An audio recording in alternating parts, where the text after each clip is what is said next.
Okay, so you're trying to decide, after I broke from combat here, where would I go in this case? There's Gordra they're in combat with here, the Mournfang here, which are the same unit strength. Which do I run away from? Where do I run? So in lieu of actually being able to find out the true answer to that, so if someone... Too lazy to look it up completely. Well, I don't want to say we're lazy, but I will say that I see that I have basically no chance now that the miners are running away, and there's still all this meat to be gone through. So if you know what happens in this situation, where do these dwarfs run away to? To then get run down by the swift-striding Mournfang. But if you know where they run away to, please let us know in the comments below. Yeah. And so we're going to do a quick redux here. Mason, what is there to say about this?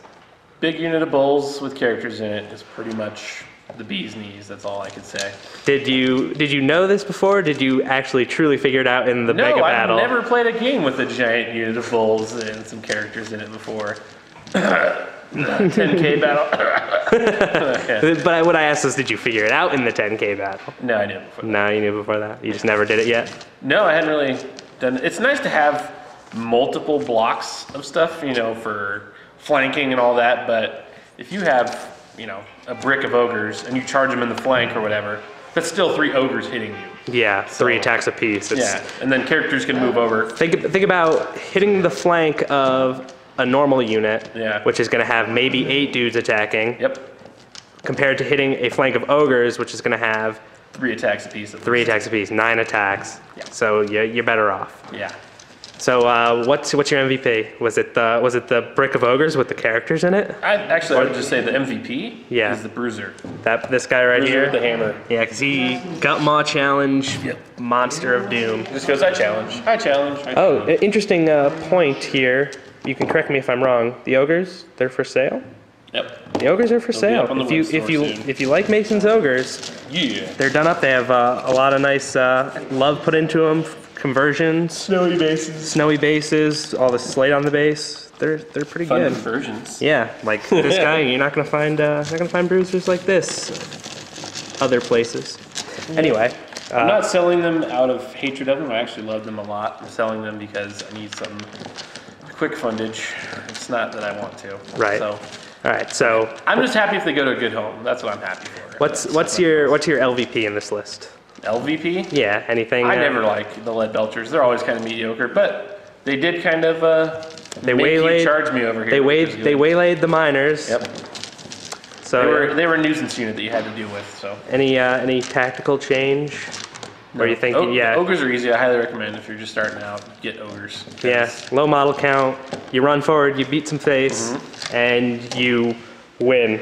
Yep. As you win. Petey has ogres too. So I do have ogres. He's not sad about losing ogres. No, the dwarves. We'll talk about more of the dwarves when I get to show my pretty face. No, but yeah, you did good. We never shook. Here, let's get the shake. Get on tape. All right, boom. Cool. All right, I'll get you. Cool. All right, go. All right. So the dwarves, they didn't fare too well. All right. This case. They had a glimmer of hope there. There's a glimmer of hope. MVP. That's a big question mark in this one. I think I like the Longbeards. They're definitely tough. The extra strength and weapon skill really makes I know who your MVP is. So. Who's the guy that is it? Your rune priest or rune lord, or who gives you lets you take dice away? Yeah, the rune lord. The rune lord's always great because basically he just said, oh, you have a level 4 wizard. Don't care. What's a level 4 wizard? Yeah, rune lords are great.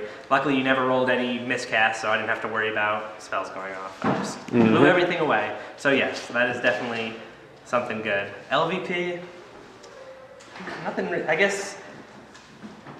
Organ's gun kind of whiffed. The Grudge Thrower never hit a thing. That's true too. Yeah. I mean, no, he hit the. And then he rolled a 1 to wound the Mournfang. I'd say there's nothing individually terrible.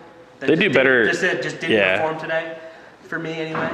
Higher points games probably. Higher points games better, but I'd say we'll go into tactical. Sure. Tactical, right? So I picked my fight as the organ guns were hopefully gonna take down the Mournfangs, which they ended up not doing. They took out one of them, and then got charged.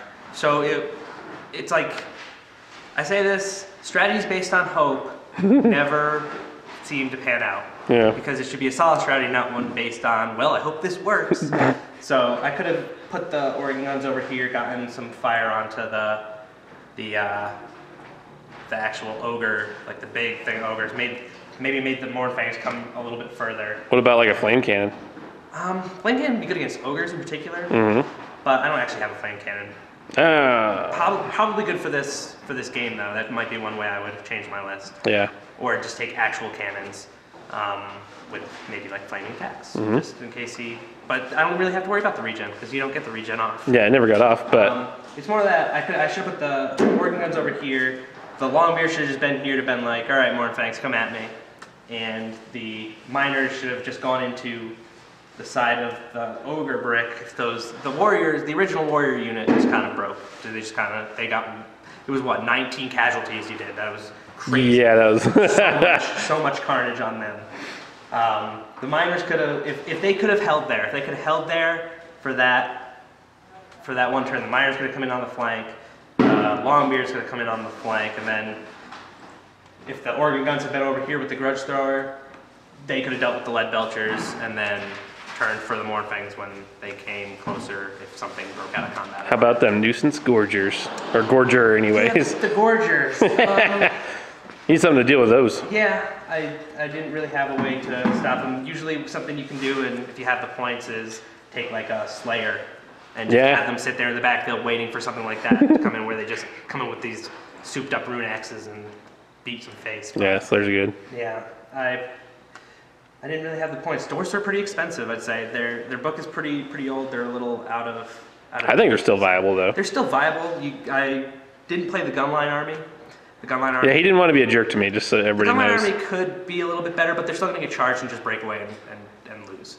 As soon as you saw it, second turn, things are in combat now. It's nuts. You need to have protection, but the only way you can have protection is to invest in a unit of like 40 warriors, or more, which they're only all right, I guess. What about the guys in Gromro armor with like? Yeah, see, that's another problem with my dwarf force. I don't have any iron breakers. I don't have any hammers. Hammers would be great. Send a unit of 30 hammers at you. They're stubborn. They just they go in and they hold up the biggest nasty thing you've got for 3-4 turns. That's what they do. But I don't have hammers. I would have loved to have some hammers. Hammers would be great. Iron breakers would be great, where they have the 3-up saves. Does 20 come in a box?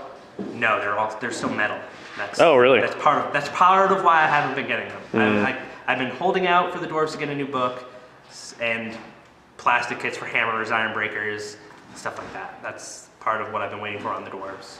So until that day, I'll probably be playing my ogres. Yeah. Because they're I'm not going to say better. There are definitely good dwarf armies. It's just a very specific army. Yeah.